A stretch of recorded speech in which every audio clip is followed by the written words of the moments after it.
grind his goat or whatever the saying would be. Yeah, that Grind makes his sense. gears. His gears. His goat gears. Jeremy, how about you? Do you like to surf the buttholes? Don't ask me that. That's perverted.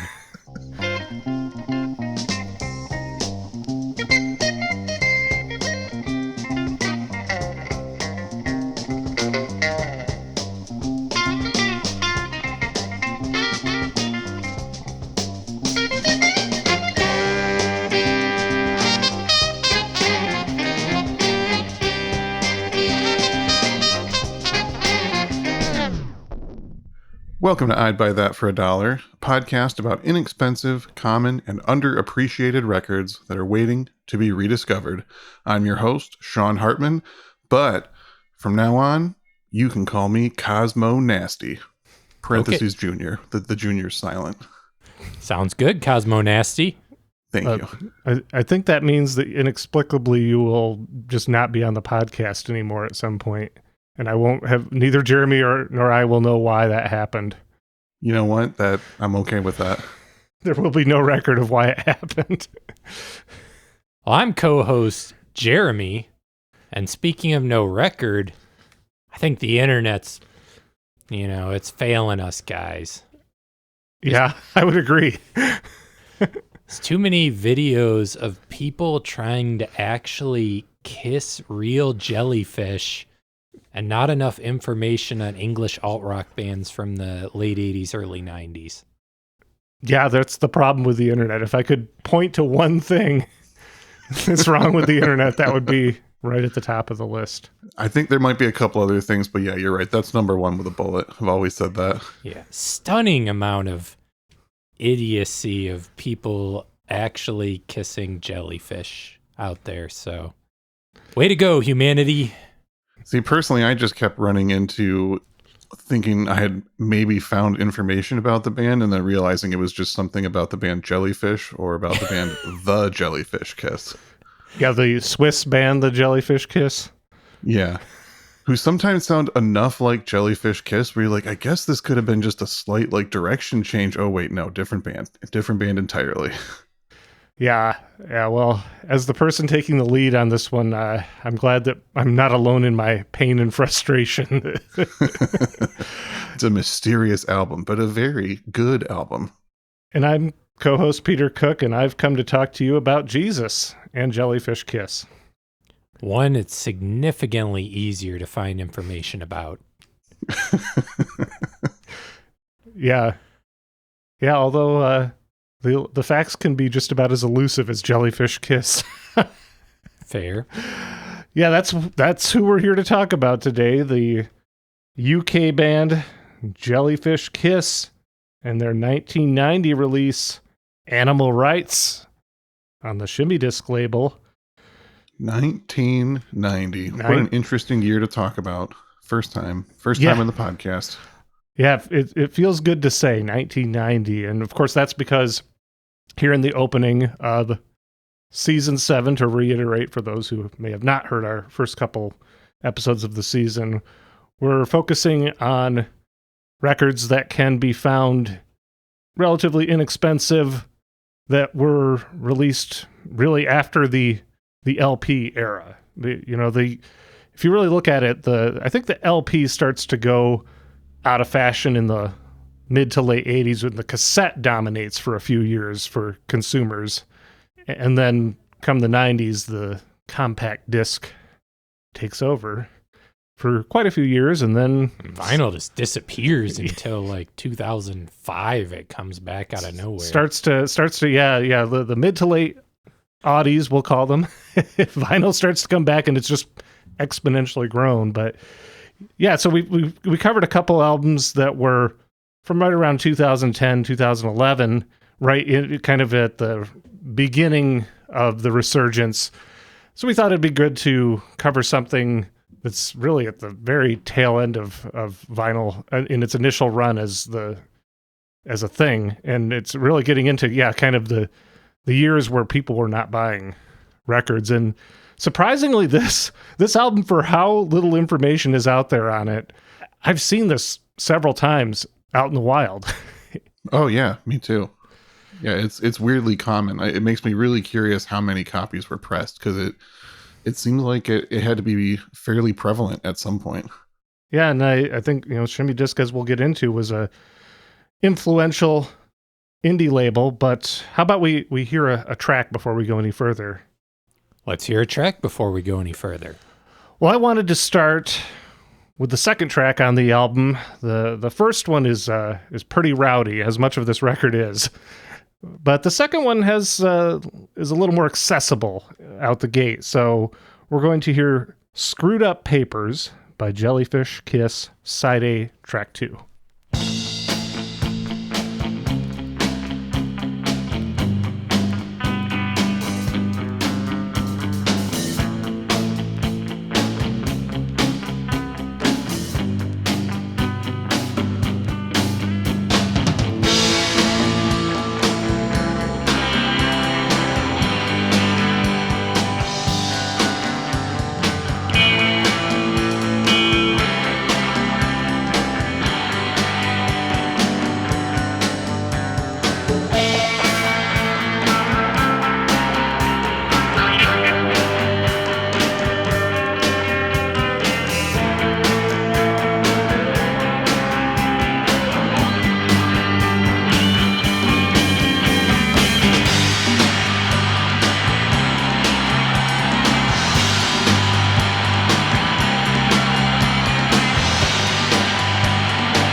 That song really is maybe the most accessible on this album.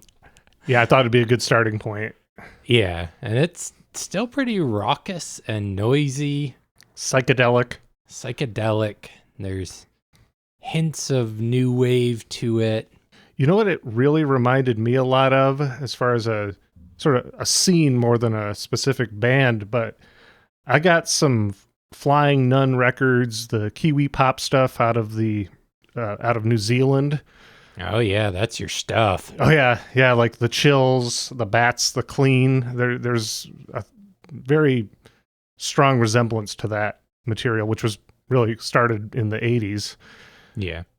The thing that jumped to me was like Robin Hitchcock. Yeah, there's another track later that I can hear some of that on too. Yeah, kind of abstract lyricism and psychedelic and, fellow Englishmen. A lot of these songs feel through composed to me rather than having a traditional verse chorus structure. Should we explain what that is? Yeah. It means you're not repeating stuff. You're just kind of finding a new path the whole way through the song. Yeah, there's a few good examples of popular songs that do that. Bohemian Rhapsody by Queen comes to mind, but also Happiness is a Warm Gun by the Beatles and Paranoid Android by Radiohead, which was structured after Happiness is a Warm Gun. So they're like suites almost. Yeah. And I noticed that with this, it does feel like there's just not really traditional songs. I mean, that one had some recognizable melodies, much more so than a lot of the other songs on this that have spoken word and screaming. So there will be some surprises.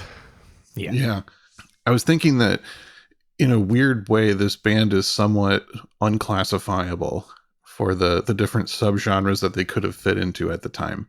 I mean, you can just call it alt rock, indie rock, whatever, but like there's moments on here that sound like very heavy and aggressive and like no wave.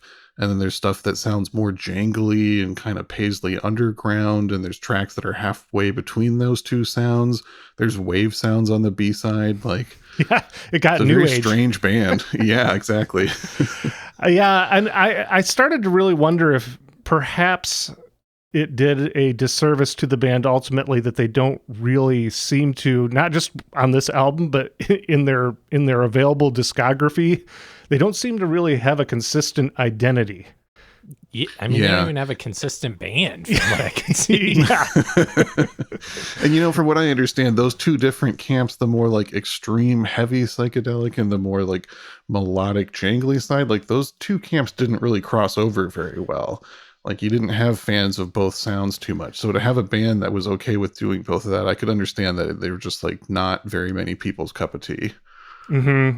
The lines were a lot more divided in 1990 than they are nowadays as far as people being, you were kind of often people, especially in the underground, are going to want to subscribe to a particular subgenre, and I don't know what this is exactly. Yeah, it's like maybe grunge kids could get into it, but it's also a little too weird for that. But yeah. Cool band though. I like it. Yeah, well, and also, at times I had to remind myself this is out of the UK. Right. I mean, there were some bands along those lines doing that psychedelic revival stuff like Spacemen 3, but they didn't get nearly as heavy and hard as this gets at times. Mm-hmm. They were more drone rock and whatnot. So it's a head scratcher, and especially looking into it further and feeling only more confused about what it is, spending time with trying to find anything that explains that. Yeah, this is a unique record, and I'm glad we're featuring it. I had picked this up at Encore Records in Ann Arbor, Michigan, for those outside of our beautiful state. I know the exact date, if you're surprised to learn that. I'm not surprised. I am surprised that you bought your copy at Encore, because that's exactly where I bought my copy at one point. I've since sold it, regrettably, but yeah, because it has the sticker on there that says so, right? Though. Yeah.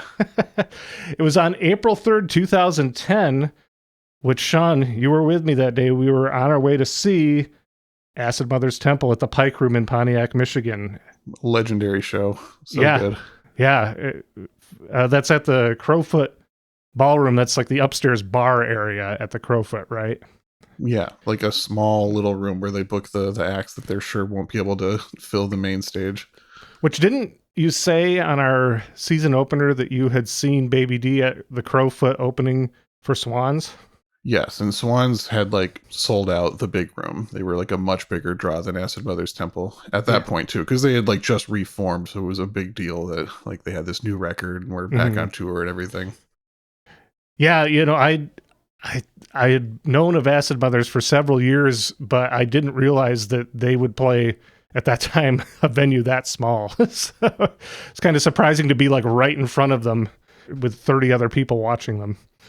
Or however many were at that show, maybe more than that. But it felt like a small show for how big their sound is. But yeah, and once you get into them, it feels like, God, this is like one of the coolest, like most legendary bands of all time. And yet they're still just out there plugging away at small and mid-sized venues oftentimes. Mm-hmm.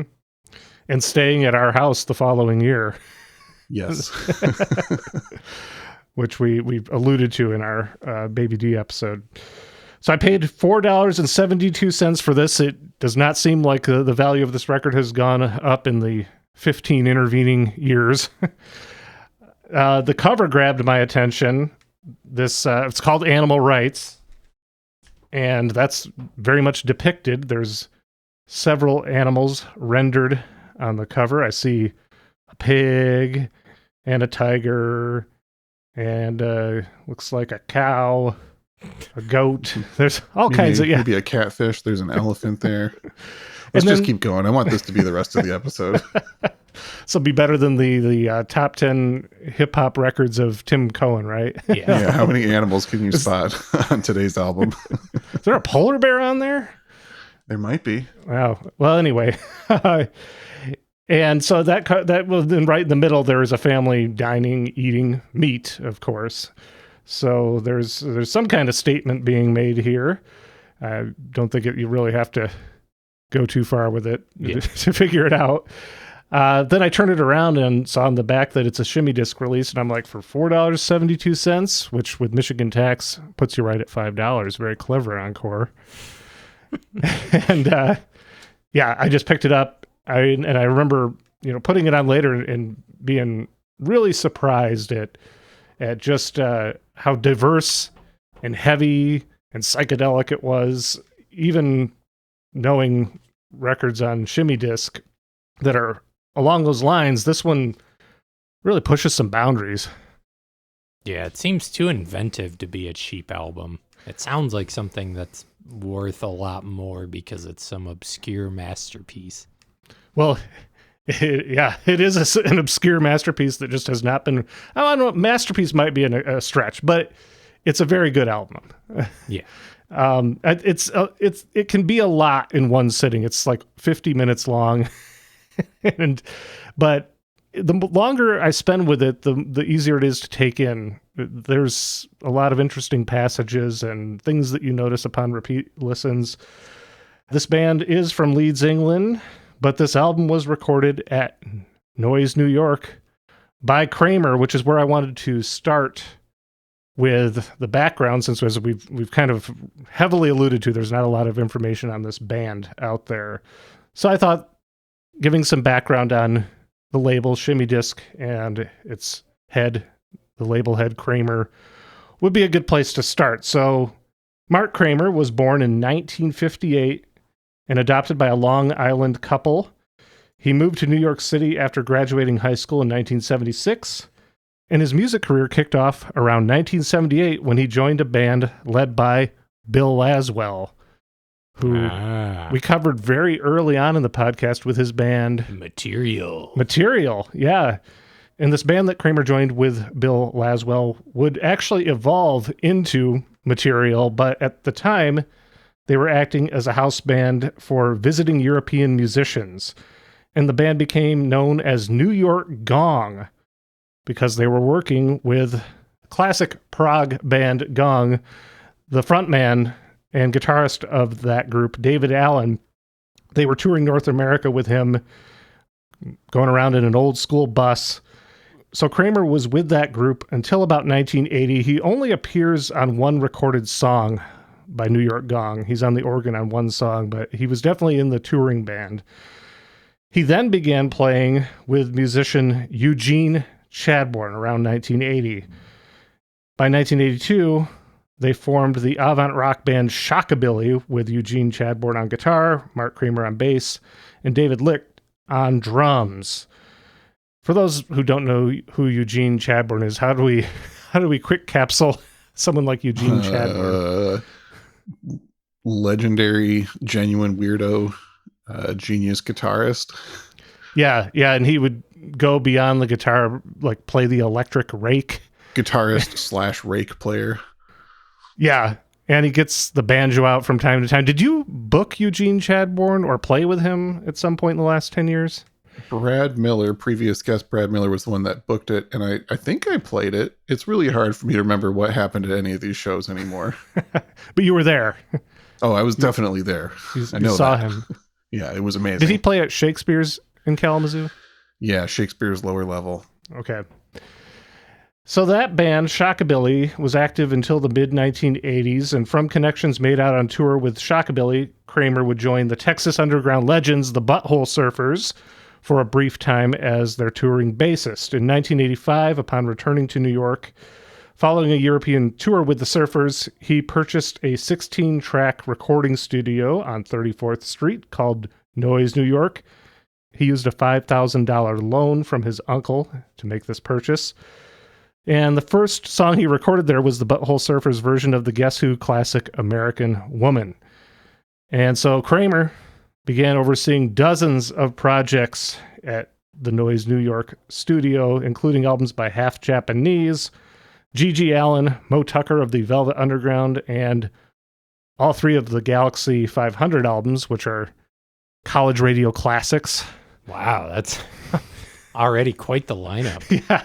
Yeah, all over the place. I'm still just a little flabbergasted that like his early start was being in the band Gong, or at least an iteration of it. Like just all of the roots, like Gong, and then the Butthole Surfers, and started a band with Eugene Chadbourne. Like, oh my God. Yeah, he was just there for all these amazing weirdo things. And yeah, he recorded albums with David Allen of Gong much later in the 90s. Yeah. So and I always wondered how that happened. Well, now I know his career started with David Allen. So truly wild already, and we're just kind of getting into his story, but we should probably play another song before we go any further. The next song I wanted to feature is Regular Folk, which is side A, track 3. And in this one, Jeremy mentioned earlier that he was getting some Robin Hitchcock vibes. I really get that, like the band The Soft Boys that Robin Hitchcock was in. Oh, yeah. And a little bit of the Stranglers here, too, in this track. And this is the prequel to Common People, right? Regular Folk. Regular Folk, yeah.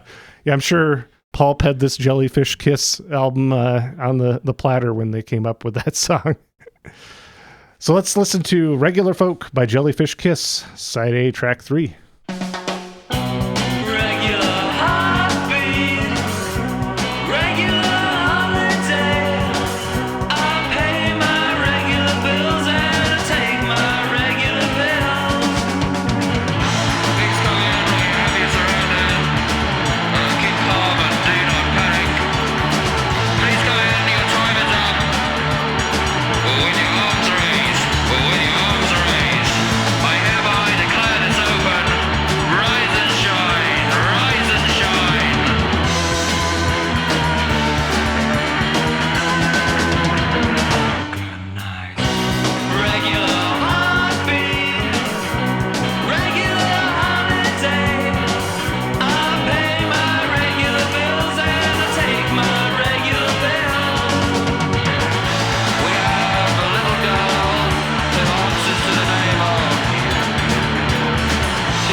Robin Hitchcock is such a good comparison for that song and that side of their sound. I can't believe I hadn't thought of that before, but yeah.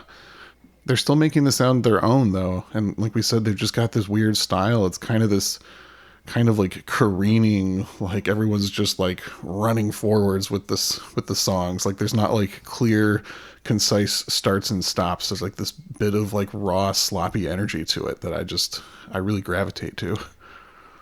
Yeah, we touched on it on our last episode too, but this has some of those same like sloppy things that you wouldn't hear on a big album or a big label studio release kind of thing. Just like slightly timing things and really cluttered sections that make it really interesting and human, but are different from the stuff we've covered. Yeah, far from a commercial product. Yeah, and pretty baffling in the musical landscape of 1990. Once again, just who were their peers? Yeah, while we were listening to that, I was like, oh, this is a little catchy, and then this like atonal guitar solo comes in. That's like, oh, okay. Yeah, they don't really keep you in one place for too long when it's more of a normal song. Sometimes when it's more of a drone or a really heavy feeling, they tend to stay in those places longer. Yeah. And pretty soon we'll get into one of those heavier numbers, but we'll go back to Kramer and Shimmy-Disc for now, the story, because we're really getting to when he founds Shimmy-Disc, which was in 1987. He was effectively the in-house producer for the label as well as the label head. The purpose of the label was to release music that no one else cared about. That's what he would always repeat in interviews. I want to put out music that no one else cares about. Yeah, I mean, we've been saying like this band is unclassifiable and doesn't fit into any scene or genre, but the thing that makes sense is they are a Shimmy-Disc band. They fit in with the other Shimmy-Disc bands who are all generally pretty equally unclassifiable and strange. So, that they found the scene, yeah. Yeah. Over the next dozen years, the label would release over 100 albums, which included many that would become college radio staples. Artists like Daniel Johnston, Jad Fair, King Missile, Gwar, and Boredoms, to name just a few. And many... John Zorn, exactly, yeah. And many would even go on to major label success after the alternative rock boom in the early 1990s. Shimmy-Disc was about 5 years ahead of that, really. Definitely a label that helped sort of steer things in that direction. And the flagship artist for the label was Kramer's new project with former Shockabilly drummer David Licht, along with film and television actress Ann Magnuson, among other people, but the band was Bongwater. Mm-hmm. I recently watched the movie Panic Room without realizing that the singer from Bongwater has a small role in it. Yeah, and Magnuson, that was cool to find out today. Yeah, she'll pop up here and there for sure. Yeah. She had a real acting career, and the group had a flair for psychedelic covers, while their original work tended to lampoon star systems of both the mainstream and the underground, and they would critique driving desires such as sex and money frequently in their music. And sonically, Bongwater had few boundaries, much like the band that we're listening to today. I mean, that probably... Bongwater is a good comparison to this. Their albums and even individual tracks could veer from unruly psych rock to pastoral folk, to sound collage, to lounge, to spoken word, often taken directly from Ann Magnuson's dream journals. So their albums can be highly interesting, but also exhausting to listen to as well. And they also probably had the best performance on Night Music, would you say? I would 100% say that Bongwater, and that's not a that's not to say that Night Music wasn't consistently incredible as far as the performances that are on there. I mean, there's a Sun Ra performance on there that's up there for me as well. But yes, when Bongwater appeared on Night Music with David Sanborn, which would have aired, I think, on NBC, mm-hmm. They performed with Screamin' Jay Hawkins and Bob Weir from the Grateful Dead. And the fabulous Pussy Willows, I think, are their backing singers on that. Yeah, sounds right, yeah. And it's something you got to see if you have not seen that performance of them. And they're doing a cover of Rocky Erickson from the 13th Floor Elevators, his song "You Don't Love Me Yet." It's beautiful. Yeah, it's something to behold. It's one of those rare things of like, truly, how did this ever get on television? This is like such a miraculous piece of like insane weirdo art. Absolutely, yeah. The band's 5-year run, Bongwater that is, they had their 5-year run of subversive material was unfortunately followed by 5 years of legal battles between Kramer and Ann Magnuson after a short and ill-fated romantic relationship between the two that ended the band. And then, yeah, they were tied up in these legal battles for 5 years, and we'll come back around to that. But and it like basically ended the label for a little while too, kind of, right? That's where we were going to come back around to the fact that it put an end to Shimmy-Disc. But Bongwater's legacy is only a small part of the Shimmy-Disc story. Kramer would scour New York City for bands that fit into his vision. And in 1990, he stopped at the Pyramid Club in the East Village and happened to catch an early show by a duo from Bucks County, Pennsylvania. Can you guys see where this is going? Can you Oh, no. can you see where I'm taking this? Oh, Peter, you dirty dog, you. Who do you think that band was? I won't even say it. Ween. I know. So Kramer was impressed by Ween, and I'm sure they would have just been operating as a duo with a drum machine behind them for that performance. And Kramer got to talking to Dean and Jean Ween, and they were about 20 at the time. They found that they had a lot in common, being fans of both the Beatles and the Butthole Surfers. So Mickey Melchiondo, a.k.a. Dean Ween, I found some quotes from him, which I think give some insight into what it was like to work with this label. He is quoted as saying, "You couldn't touch Kramer's taste or his instincts.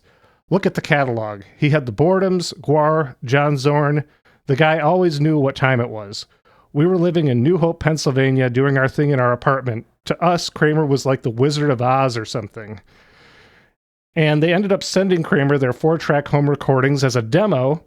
Dean Ween said, "We planned on re-recording them prior to releasing them. When Kramer heard them, he said, 'No, this 4-track stuff is the shit. This is the album.'" It was what was released as the second official Ween album, The Pod, in 1991. In exchange, Kramer gave them $2,500 and took them to Jamaica. They never even signed a contract, as they were already under contract with Twin Tone Records at the time. It was a straight-up one-time agreement. Whoa. Yeah. It's really fun to think of Ween and Guar as label mates.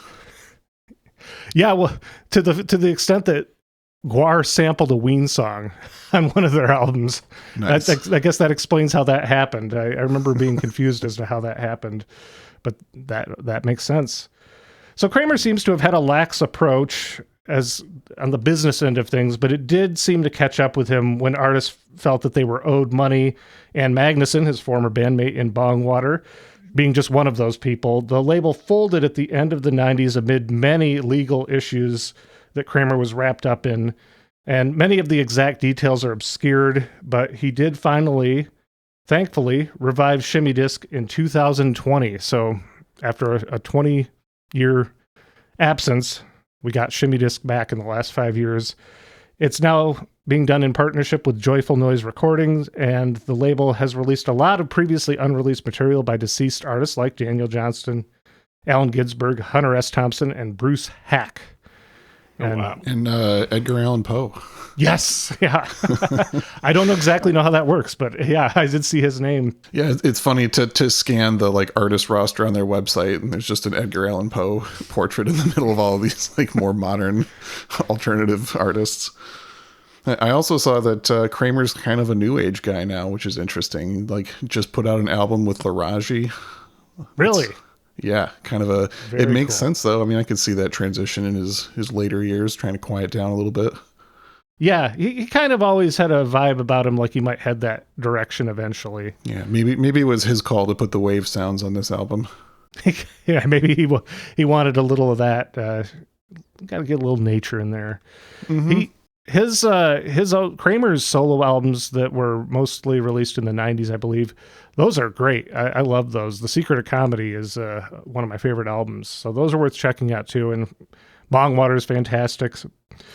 But let's shift back to Jellyfish Kiss. We're going to listen to a track and then just go through the little information that I could find on them. Once we hear, we're going to hear some big sounds in the form of the song Big Talk, which this gets into almost a Scratch Acid or Jesus Lizard feel, which that's very American sounding music to me. And here's a UK band doing, I guess, probably kind of concurrent to Scratch Acid and Jesus Lizard. So don't know how it happened, but let's listen to Big Talk, side B, track 1. I've come to talk to you about Jesus.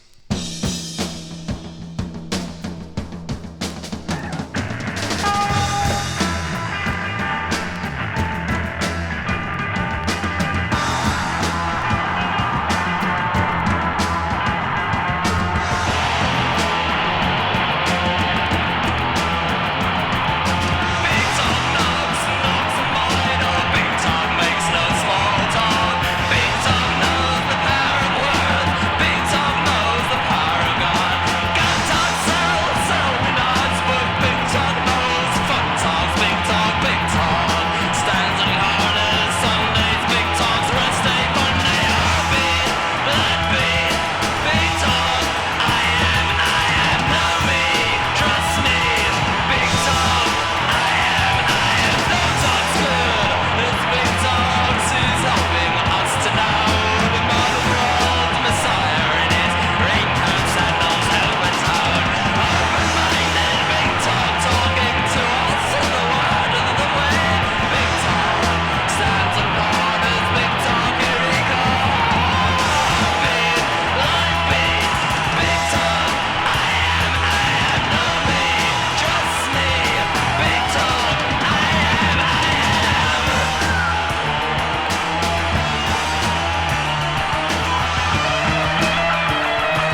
I can't remember what song we said this of previously, but that's got to be up there as far as heaviest songs we've ever featured on the program.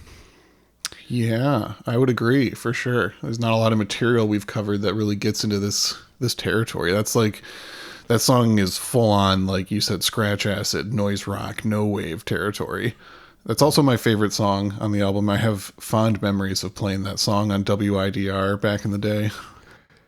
Oh yes, the college station that we both DJ'd at and sort of semi-met through, I would say, amongst other connections around Kalamazoo, Michigan. But yeah, that one, it feels like that could have just been their whole sound. Like there are bands that's what they do, and they do it very well. Like you could be convinced that is what this band came to do. And then do you think they would have been more popular if they'd have just done that sound all the way through? Yes.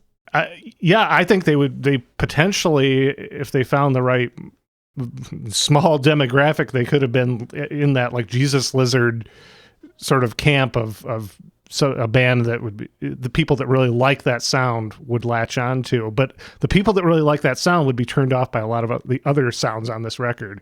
Right, exactly. Like if they're opening for the Butthole Surfers, people are going to love that song, and then they start doing regular folk and screwed up people, or screwed up regular screwed up folk people. Wasn't that the 45 the split sevenage that we talked about? Yeah. Yeah, suddenly you're getting beers thrown at you when you're playing those songs to that crowd, you know? Absolutely. So, yeah, and that's the other thing is I wish that there was any live footage of this band available. I'm so curious about what they were like live and who their audience was, but I'm just going to go out on a limb and say that they were amazing live. I just, especially with that kind of sloppiness and raw energy that they captured in the studio, I bet their live shows were crazy. I was scouring YouTube comments for any like shred of information about this band and didn't see any live videos, and saw one comment of somebody be like, does anybody have any live footage of this band? So you're not the only one hankering it, Peter. Well, who knows? Hopefully this episode will reach the right person and some things can become unearthed about this band, which we'll now get into. Jellyfish Kiss and what little information is out there on them. They were formed around 1985 in Leeds, England. Guitarist Mark Stein and drummer Mark Drew were the founding members. I was amazed when I found their last names, because often with this band, for some reason, only the first name is listed or a pseudonym. Sean, what was your intro name? Cosmo Nasty. Yeah, that was an early member. It was Cosmo Nasty. And there were just so many members that came and went throughout the band's lifespan, and often in the liner notes to the albums, it might mention a couple names, but not the full band. It's so confusing. I could not find anywhere a comprehensive lineup even for any specific release. They seem to have had Bandcamp pages at one time, but those have disappeared, and I couldn't find them in any kind of internet archive or Wayback Machine form. I found a MySpace page.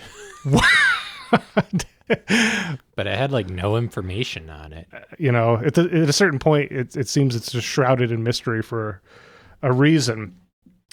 But right. That was something I got thinking about looking for stuff about this, is like with the other vinyl resurgence bands we've covered that was firmly in the internet era. So even though there's not much information, there is stuff out there and you can find it because of the internet. But this precedes that. So these obscure bands, there's just like not much info on. No interviews, as we said, no live footage that's been uploaded. It could be sitting on an old VHS in a cabinet somewhere. And if you have that VHS, please upload it. Yeah, or if you're sitting on like a really cool zine library and you've got like a good interview with Jellyfish Kiss that you can make copies of and send our way, please do. Email us at idbuythatpodcast@gmail.com. I repeat, idbuythatpodcast@gmail.com. We will totally do a follow-up, at least in one of our For the Record sections on the podcast, if any information can come to light. But we do know that they released a debut album, Gasoline Junkie, in 1989 on the Long Pig label. They then signed to Demon Records, who issued the second album, Plank, in 1990. This album was recorded at Noise New York by Kramer, who that same year recorded and released this album, Animal Rites, that we're listening to today, on Shimmy-Disc, and would later re-release the Plank album as well. I have a copy of that I believe is the Shimmy-Disc version. The available information says that for this album, a guy named Greg Seaver is on drums, Mick Flanagan is on keyboards, or as he's credited on the back, Mick. Andy Brown and Jess Diebel are listed as the vocalist. It seems that they would have different vocalists for every album, too. They had definitely had someone else on the Plank album just a few months before this. So there was a lot of turnover in this band, and I'm fairly certain that the bassist is John Galvin, although maybe it's someone named Nick. I can't say for certain that either of the Marks who started the band are still involved by this point. At some point, there's someone named Chill on the drums. I think that's for one of the following releases after this, but there really isn't a lot of information or a definitive bio for this band. They did record a Peel session at the BBC in 1990, and there's information that in 1991, the band faced a setback when they were attacked on tour and had their equipment stolen, like thousands of dollars or pounds in equipment stolen. They released another album, Stormy Weather, in 1991 and an EP in 1992 and called it quits after that. That is as much as I have. Yeah, pretty short run for them. Yeah, especially as far as the time frame that they were really releasing music. Yeah, it's like 3 years. Mm-hmm. Yeah, 3 or 4 years. And I really would love to learn a more definitive story. One of their later members, and I didn't write his name down. What was that guy's? The David guy. David Tomlinson, who it seems like played guitar for them at some point, and maybe sang later on. I wasn't totally clear on what his role was, but he went on to some other bands of note with one of the members of Sisters of Mercy. Yeah, they originally called it CNN until they got sued, of course. So they changed it to XCNN, which they're a pretty interesting band. Yeah, that was more in the mid-90s, I think, or early to mid-90s. Yeah. And then there was another band that had Tin in the name. Tin Star. Yeah, I checked some of that out, too. And one of the songs, one of the lyrics in it seemed to be a Dog Bowl reference, which was a Shimmy-Disc band. So it seemed to tie it together a little bit for me. But in any of the interviews I found with Dave Tomlinson, he didn't really make mention of having been in Jellyfish Kiss as part of his career. Yeah. So you were helping me with that, Jeremy. Thank you for going to those lengths. Yeah. I also saw Andy Brown, the vocalist on this album for Jellyfish Kiss, was credited on an XCNN album. So it seems like there's some kind of crossover happening there, but yeah, it's hard to figure out. And a lot of the names of the people in this band are they're names that are very hard to research. Yeah. So if anyone has any insight, once again, email us at idbuythatpodcast@gmail.com. But for how good this record is, like I said, I would stop short of calling it a masterpiece, but I would call it a very good, bordering on great album for just kind of how much it really kind of predates. So it's a precursor to so much that came after 1990. Yeah. And for being an album you can pick up cheap, it's pretty out there. Yeah. Yeah. And like we said, it's fairly common. I mean, Shimmy-Disc had good distribution. For an indie label, their albums really they were very popular on the college rock circuit. So they seem to have made their way around the States and Europe. They had European distribution as well. So I would say if you find an album and it's on Shimmy-Disc, pick it up, especially because so many of them, I think some of them do command a higher price than this. That is correct, right, Sean? Oh, definitely. Yeah. I mean, like the Naked Lunch album and like a few others are pretty valuable, but there's a handful of other really good Shimmy-Disc releases that are very cheap. A lot of the actual like Kramer projects themselves are still affordable too. I just picked up Shockabilly's first album recently for like $4. Yeah, those predated the label, but he re-released them in the late 80s, early 90s on Shimmy-Disc, yeah. So that's as much as I have. Sean, I'm curious what you put together for recommended similar albums. Well, before we get to that, I have you had a much very more important mystery that I solved. This is like a question I've casually had in the back of my head for, I don't know, a decade that I just bothered to actually figure out. So when you look at Shimmy-Disc releases, the catalog number usually has a whole bunch of zeros before it. And I've kind of always casually wondered, like, is there a method to it? Do they all have the same number of extra zeros? Yeah, I'm looking at the spine of this album right now, and yeah, there are many, many, many zeros in front of it. All right, well, after looking at multiple Shimmy-Disc releases on Discogs, I have solved it. Release number 1 was 001, as a lot of labels do, and then every time they went up a number, they added a 0. No way. So there's always one more 0 than what the release number is. So this is Shimmy-Disc number 38, so there's 39 zeros. Oh my God. I will sit here and count, and this will be the best podcasting ever. Thank you. Don't do it. Okay, no, do it. You have to do it. You have to. Jeremy will edit it out if I do it. I did it, and he edited it out. Yeah, if you didn't like me naming off the animals on the cover, you're sure not going to like that. Well, that's cool, Sean. I can't believe you figured that out independently just by looking through the catalog numbers. Yeah, well, you guys were unsuccessfully trying to research band members. I was just counting zeros over here, doing the real work.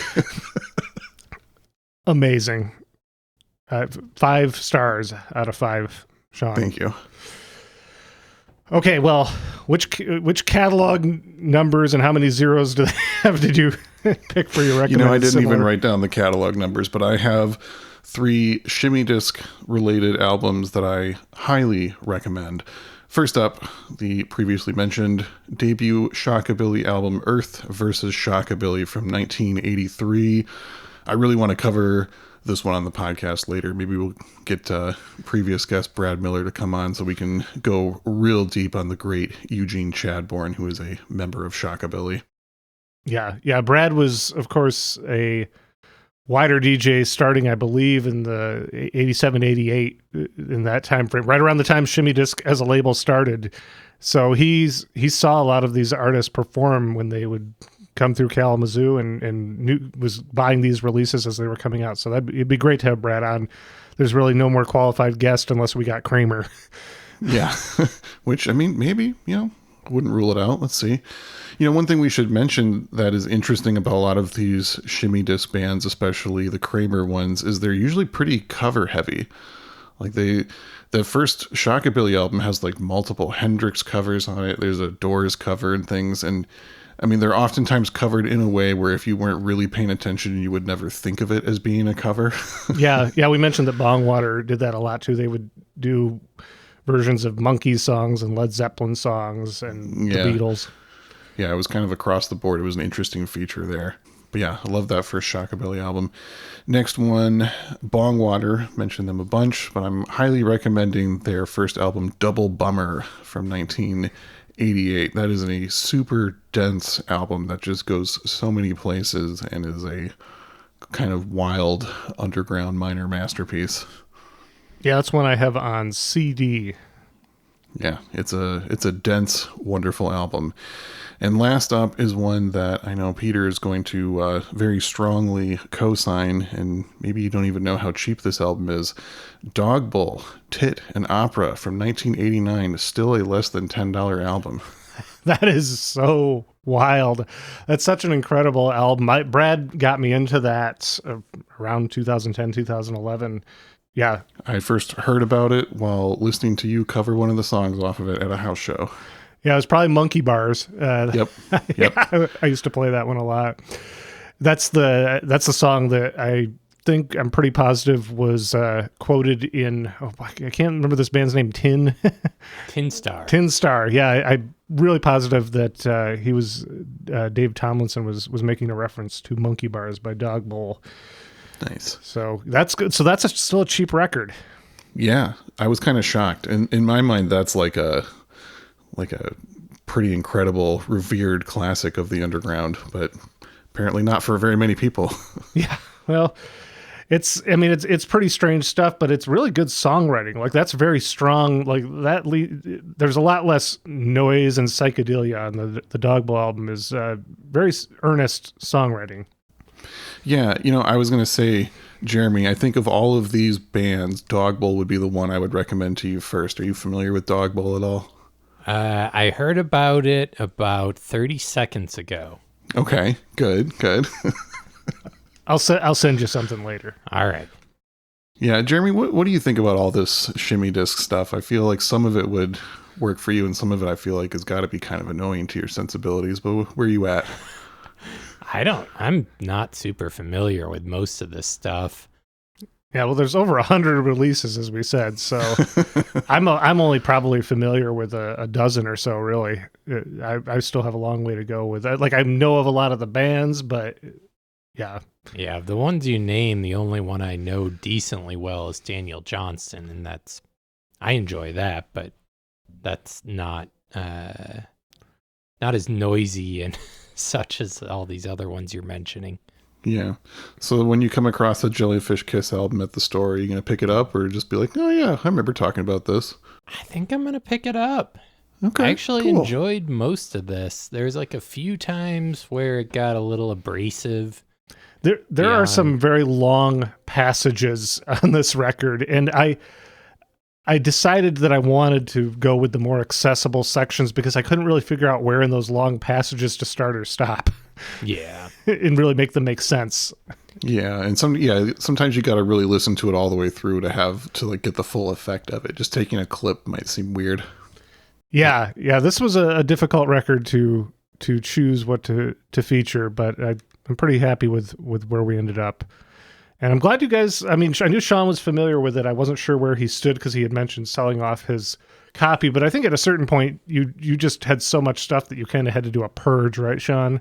Yeah, I purged multiple times for various reasons, and at one point I got rid of a lot of this kind of like heavier, noisier rock stuff because I collected it a lot at one point. Like, the more abrasive the better, and later on I was just like, man, I just don't ever put this on at home anymore, and I can't. There's like no scenario where I would DJ these records for any of the stuff that I do. It felt like it was taking up space, and now that I've sold it, I'm just like, man, I didn't even get much money for it. Like, I'm not selling off valuable records. Like, what was I doing? I should have just kept it, but I'm sure I'll find another one soon enough. Well, you were trying to collect all the albums we've featured. And I have to now, yeah.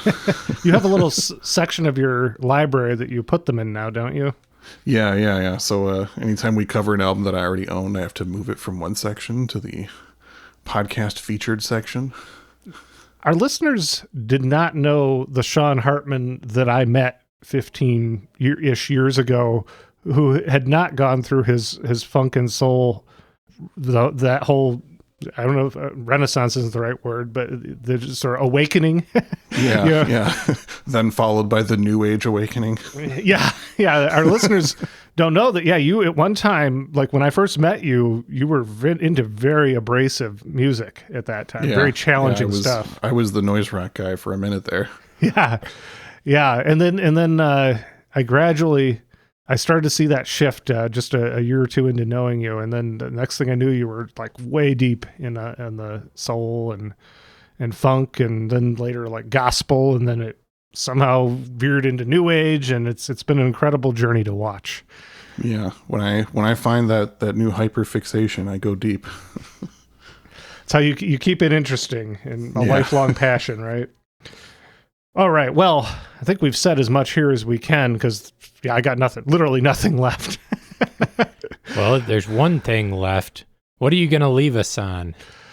I'm going to leave us on the song Underground, which I mentioned Spacemen 3 earlier, and they're another UK band, much better known than Jellyfish Kiss.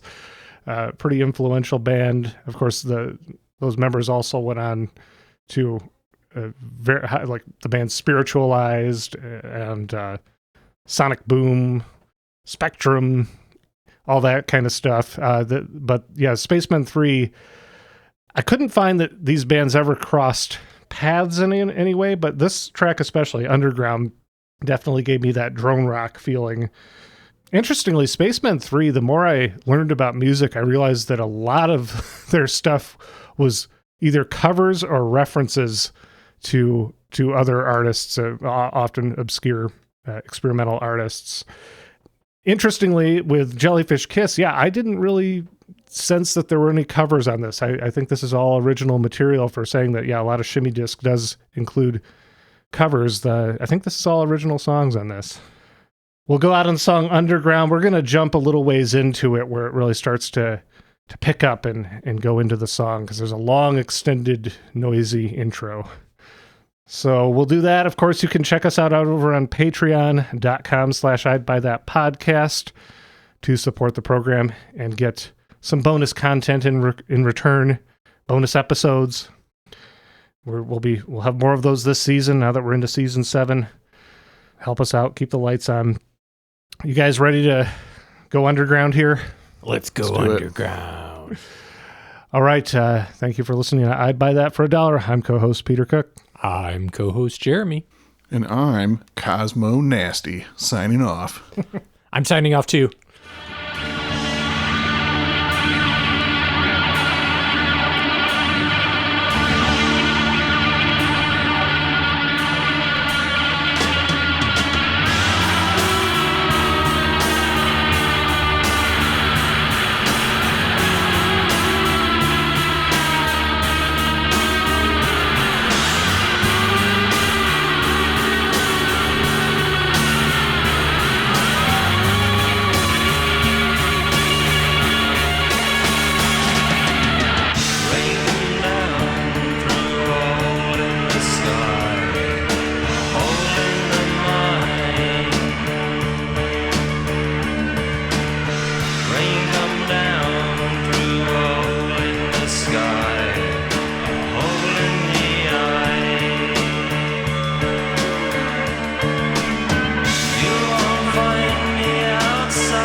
I'm